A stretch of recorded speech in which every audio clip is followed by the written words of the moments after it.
Hey guys, this is Ben and this is something brand new that I've never done before. We're going to be doing behind the scenes of my 10-year anniversary video. This should be a fun one. Whatever it is you're selling, we don't need any... Oh my god. So, I decided that I wanted to do this video, even though I'd been off of YouTube for a while. Like, it seems to be one of those things that I keep coming back to every so often. No matter how busy my life gets, I always find an excuse to come back to it.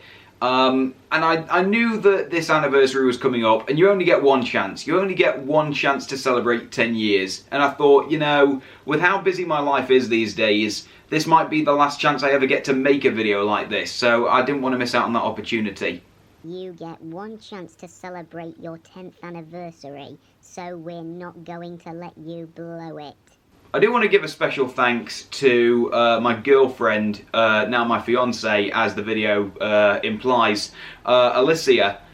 This is my first time that I've ever actually worked with someone on a video. Everything I've ever made, which involved acting and camera work and stuff, was done solely by me. I've always been the cameraman and the only actor. This is the first time, and probably the last time, I'll ever have sort of another actor working with me and another camera person. So I do appreciate that, and admittedly, maybe I was a little bit difficult to work with. I mean, my director style, I think, is very unorthodox, sort of make it up as I go along. I'm less Martin Scorsese and more excited kid who got a camcorder for his birthday. Right, you're all crazy. I'm going back to do dishes. Admittedly, when I finished writing the script, I did think maybe Alicia was made a bit too mean-spirited. I mean, like, when I was writing it, I wanted her to be, you know, sort of frustrated with the characters, because, you know, at the end of the day, she's found out that this person that she thought she knew had a whole life before her that she knows nothing about. You know, you'd be a bit angry too. Although admittedly, looking back, maybe I made her a bit too angry, because admittedly, when Alicia read the script, she did think, oh, I'm really mean in this, which did make me feel bad, but, you know, I just thought more about it. It's like, come on, in real life, you know, who wouldn't be freaking out like this? Excuse me, you've still not helped me with the dishes. You've just been sat here lollygagging with your old friends. Come on. I wanted to put the Amiibos scene in there because it's a callback to the Bendy Penguin 65 saga, which, see, at the time that I made that, Amiibos were like the big thing that everyone was into, and it was, I think when I made that, it was just an opportunity for me to show off the fact that I was collecting Amiibos. And when I did this, I thought, oh, wouldn't it be nice to have a little bit of continuity in there? You know, just acknowledge that the Bendy Penguin 65 saga actually happened. Oh boy, I can't wait to go go-karting with the Mario Brothers again. Today's gonna be awesome. Whoa, Yoshi, where do you think you're going? I have to admit, maybe sometimes I go a bit too far with breaking the fourth wall. I mean, fourth wall humour is something that I've always been a big fan of, but I think I have kind of taken it a bit too far, to the point that the fourth wall jokes have started colliding with each other. Like, at some point, I tried to turn my channel into like the MCU, where every video was connected, but I think it went overboard to the point that now, if you tried to piece together an actual universe from my YouTube channel, you would have so many timeline conflictions and, you know, conflictions with the laws of physics, like what's possible. And I thought it would be funny if one of the characters just said, you know what, I've had enough, let's actually bust this thing wide open and just acknowledge that these fourth wall jokes make no sense. I mean, I don't think they were ever supposed to make sense. I try to pay attention to continuity, but in reality, I am just making things up as I go along, so there's inevitably going to be some plot holes. Look, I know that breaking the fourth wall is kind of your thing, but I can't tell how much of our lives is supposed to exist within the confines of our universe and how much is supposed to exist outside of it anymore.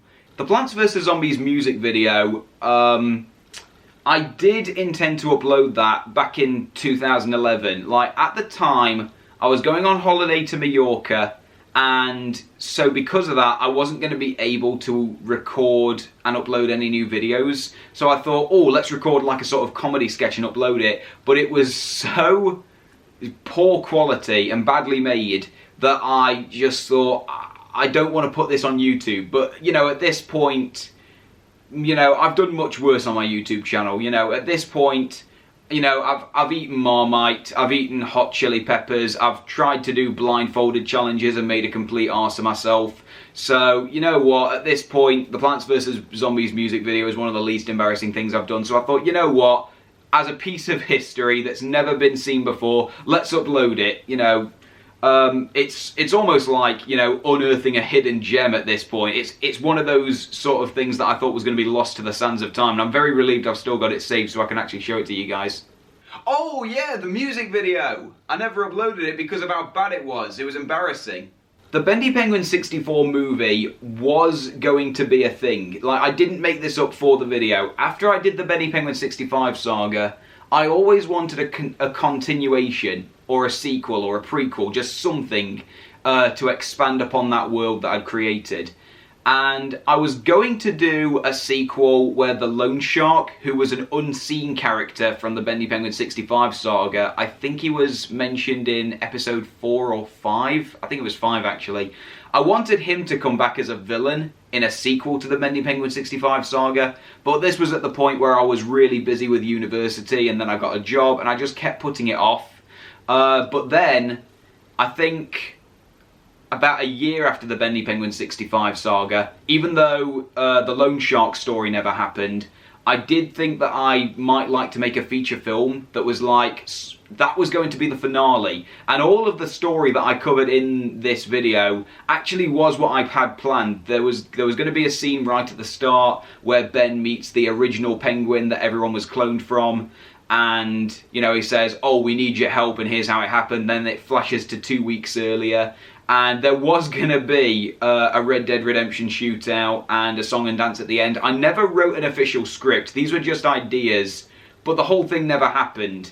But I thought, rather than letting it die out and be lost to the sands of time, let's actually acknowledge this story and say in this video what I had planned. So even though it will never happen unless, you know, by some sheer chance somebody actually does contact me after seeing this video and, you know, take me up on this crazy offer, it will probably never happen, but, you know, at the very least this is what it would have been like. Yeah, sure. Give me a budget of £5 million and a year off of work and I'll get it done. When I decided that I was going to do a montage, I did think I want to use like an official song in this, not like a royalty-free song. I wanted to use an official song, which admittedly I know you're not really supposed to do, but, you know, for a grandiose finale like this, I wanted it to be, you know, I wanted it to be legit and real. So I did wonder what kind of song I could use, like what song to me feels really final. You know, the kind of song you would hear at the end of a movie. And I considered using Ocean Man by Ween, which was very famously used during the credits of the SpongeBob movie. But then I also thought about other Wannadies songs. I was going to use Big Fan, actually. But in the end, I decided, you know what, I feel like Me and You song it just leaves you with an upbeat feeling, so let's go with that. And plus it's a shorter song, so I had less to edit, basically. The lyrics should have nothing to do with what you're actually seeing on the screen. Wannadies. The ending of this video is an homage to the movie Labyrinth, which, there's two reasons for that. First of all, it's my favourite movie, so I'm always looking for an excuse to reference it. And second, I wanted the ending of this video to be ambiguous, so you didn't actually know for certain what had happened.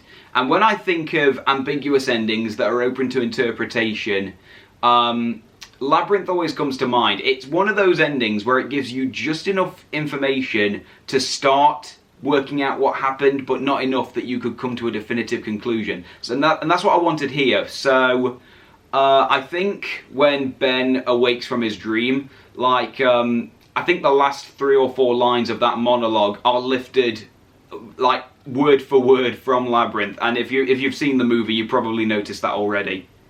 It was just a dream. I dreamed it all, Alicia. But it was so real. And at the end, when the characters fade away, that was also kind of inspired by Labyrinth as well. Again, there's a little bit of dialogue lifted from the movie. And like I say, I wanted this ending to be ambiguous, so you didn't know for certain what had happened. Like, I didn't have an official answer in mind when I wrote this ending. I didn't have an official answer, so the way I see it, there is no definitive conclusion to this video. But after I wrote the ending, I came up with a theory, but I want to stress that is exactly what this is. It's a theory, it's not an exact answer. The way I see it, these extra characters that Ben's met along his adventures, the Penguin clones, Parallel Ben and Casey the Goomba, they're like deities, like gods, who appear to people who need them. And, you know, Ben was going through a time in his life when he needed these people the most. They appeared to him, they took him on all these wacky, crazy adventures, but now, because he's engaged and he's, you know, he's moved out of his parents' house and, you know, his life is starting to fall into place, I guess you could say, he doesn't really need them in his life anymore. So these deities wipe his memories so that he wakes up thinking that everything was a dream, but it actually did happen. And then the deities disappear so that they can go and visit someone else and do the same for them. The cycle repeats itself. They'll accompany this person on adventures, and when the person doesn't need them anymore, they wake up thinking it was all a dream. But if the deities are ever needed by Ben again, they will return. I mean, that's what I like to think happened. It is just a theory, but that's what I like to think is like how it ended. And remember, you crazy idiot, should you need us... Yeah, should you need us, for any reason at all. Will this be the end of my YouTube channel? I don't know for certain, if I'm honest. Like, I don't